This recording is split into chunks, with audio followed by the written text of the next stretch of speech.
आज हम बात करने वाले हैं एक ऐसी जबरदस्त खोज के बारे में जिसने बायोलॉजी की हमारी समझ को हमेशा हमेशा के लिए बदल दिया। चलिए इसे समझने के लिए एक बहुत ही सीधे से सवाल से शुरुआत करते हैं। तो सवाल ये है, सोचिए अगर किसी के शरीर की कोशिका में, मान लीजिए गर्दन की कोशिका में कोई जेनेटिक बदलाव यानी म्यूटेशन हो जाता है, तो क्या वो बदलाव उनके बच्चों तक भी पहुंचेगा? क्या लगता है? तो इसका जवाब है नहीं। और वो क्यों? देखिए, हमारे शरीर में ना असल में दो तरह की कोशिकाएं होती हैं। एक होती हैं कायिक कोशिकाएं, मतलब शरीर बनाने वाली, जैसे हमारी त्वचा या मांसपेशियों की कोशिकाएं। इनमें अगर कोई बदलाव आता है तो वो उसी इंसान तक सीमित रहता है। दूसरी होती हैं जनन कोशिकाएं, यानी स्पर्म और एग। अगर इनमें कोई बदलाव होता है तो वो अगली पीढ़ी में जा सकता है। अब क्योंकि गर्दन की कोशिका एक कायिक कोशिका है तो उसका बदलाव बच्चों में नहीं जाएगा। और यही बेसिक समझ हमें जीन कंट्रोल की एक गहरी दुनिया में ले जाती है। ठीक है, तो ये समझने के लिए कि ये नई खोज इतनी बड़ी क्यों थी, हमें थोड़ा पीछे चलना होगा और देखना होगा कि विज्ञान पहले जीन्स के कंट्रोल के बारे में क्या सोचता था। तो ये है बायोलॉजी का सेंट्रल डॉगमा, मतलब एक तरह का फंडामेंटल नियम। होता क्या है कि हमारे डीएनए में सारे निर्देश लिखे होते हैं, एक रेसिपी बुक की तरह। जब किसी जीन को काम करना होता है तो डीएनए से उस रेसिपी की एक कॉपी बनाई जाती है। इस कॉपी को मैसेंजर आरएनए या एमआरएनए कहते हैं और इस कॉपी बनाने के प्रोसेस को ट्रांसक्रिप्शन कहते हैं। फिर इस एमआरएनए मैसेज का इस्तेमाल करके एक प्रोटीन बनाया जाता है और असल में यही प्रोटीन हमारे कोशिकाओं में सारा काम करते हैं। और ये रेसिपी बुक कितनी बड़ी है? हमारे शरीर में लगभग 20,000, जी हाँ 20,000 ऐसे जीन हैं जो प्रोटीन बनाते हैं। अब इतनी बड़ी संख्या को कंट्रोल करना कोई आसान काम तो है नहीं। तो यहीं पर एक बहुत बड़ा सवाल खड़ा होता है, भाई इतने सारे जीन्स में से एक कोशिका ये कैसे तय करती है कि कौन सी रेसिपी बनानी है और कौन सी नहीं? मतलब एक त्वचा की कोशिका को कैसी पता है कि उसे दिमागी कोशिका वाला काम नहीं करना है? दशकों तक विज्ञान के पास इसका एक ही जवाब था, ट्रांसक्रिप्शन फैक्टर्स। ये कुछ खास तरह के प्रोटीन होते हैं जो गेटकीपर की तरह काम करते हैं। ये सीधे डीएनए पर जाकर चिपक जाते हैं और तय करते हैं कि किसी जीन की रेसिपी कॉपी होगी या नहीं, मतलब वो जीन चालू होगा या बंद। इसे ऐसे समझिए, कुछ प्रोटीन होते हैं एक्टिवेटर जो जीन का स्विच ऑन कर देते हैं और कुछ होते हैं रिप्रेसर जो स्विच को ऑफ कर देते हैं। और सब यही मानते थे कि जीन्स को कंट्रोल करने का खेल बस यही डीएनए के लेवल पर ही खेला जाता है। सब कुछ ठीक चल रहा था, सब सेट था, और फिर एक छोटे से कीड़े पर हो रही रिसर्च ने इस पूरी कहानी में एक बहुत बड़ा सवालिया निशान लगा दिया। मिलिए सी एलिगेंस से। ये एक छोटा सा पारदर्शी कीड़ा है, लेकिन ये जेनेटिक रिसर्च का सुपरस्टार है।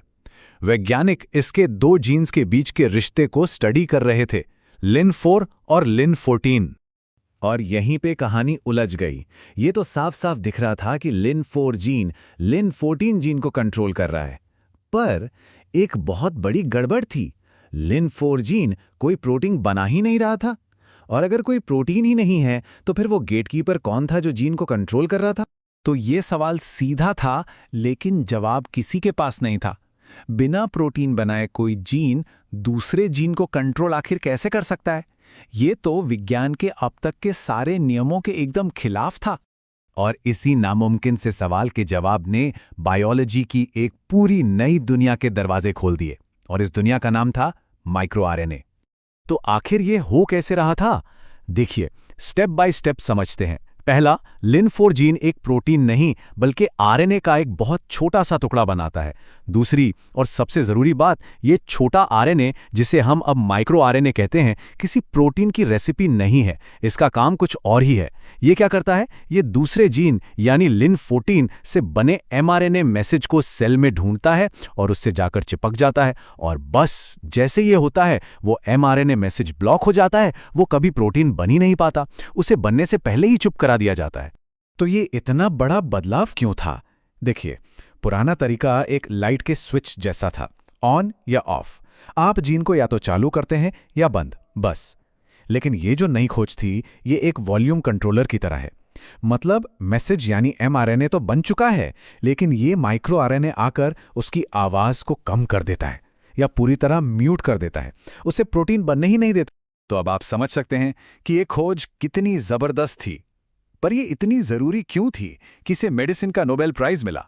चलिए इसके गहरे असर को समझते हैं।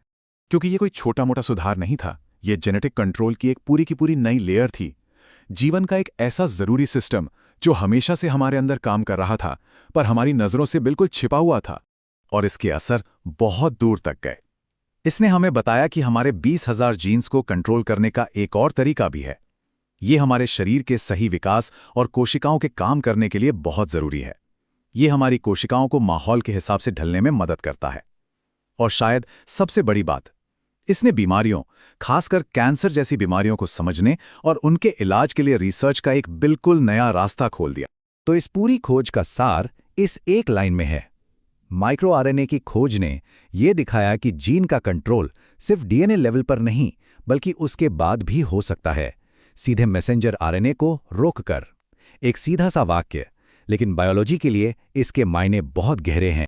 इस खोज ने हमें ये सिखाया है कि हम अपने शरीर के बारे में कितना कम जानते हैं। हमारी अपनी कोशिकाओं के अंदर एक छिपी हुई दुनिया है। तो ये हमें एक बड़े सवाल के साथ छोड़ जाती है। जीन कंट्रोल की ये छिपी हुई दुनिया भविष्य में और कौन-कौन से राज हमारे सामने खोलेगी।